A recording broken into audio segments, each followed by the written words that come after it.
Well, actually, the first time, I was always funny, and my family is funny. I'm the fifth of six children. I'm from a large Jewish family. There was never enough guilt to go around. And when I was 18, I was at Deerfield Academy, and me and a few of my friends, we might have stolen a faculty member's car, and we drove into North Hampton, and I did 7 minutes of stand-up, mostly stolen material, at a bar called the Early Times.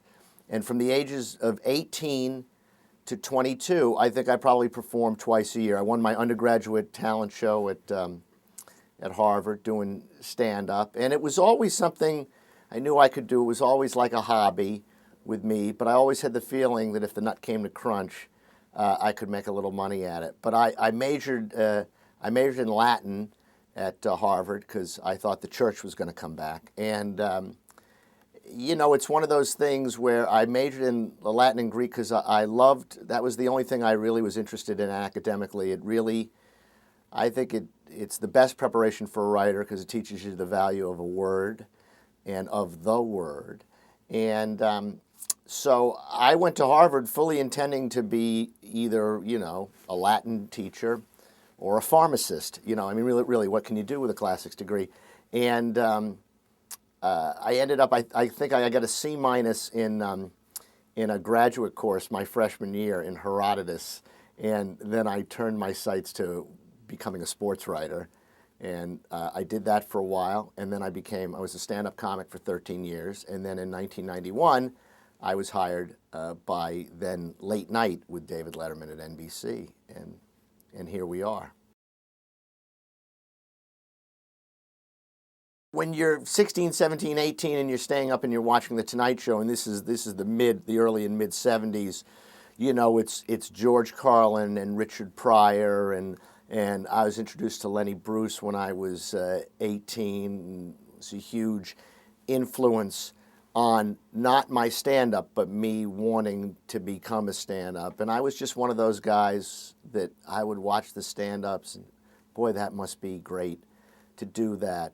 But, you never think that that's what you're going to do. And I ended up doing it for 13 years. And I don't know whose this line is, but it's a great line, is that people become stand-up comics the same way a woman becomes a hooker. I mean, you start doing it for a couple of friends, and then you realize you're good enough to get paid.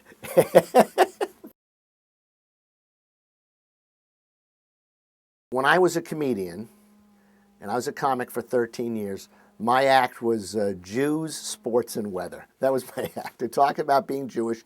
I did a lot of sports material because I was a sports writer, and I also had a gig later on. I had my own humor column in Sports Illustrated for 3 years called The Show, which I loved, which was the perfect marriage of all my careers. It was just topical jokes about sports every week, and I was. I'm going to steal Dave Letterman's line about his stand-up career. I was good. I was a good stand-up. But I was never going to be the guy that you pay $20 to see. I was just not going to, because unlike my wife, who still performs, my heart wasn't in it. I didn't have to be up there. I was good enough to be up there. I made a living at it. But boy, I'll tell you, 12 years in, and you wake up in a Motel 6 in Covington, Kentucky, and you say to yourself, I'm not in show business.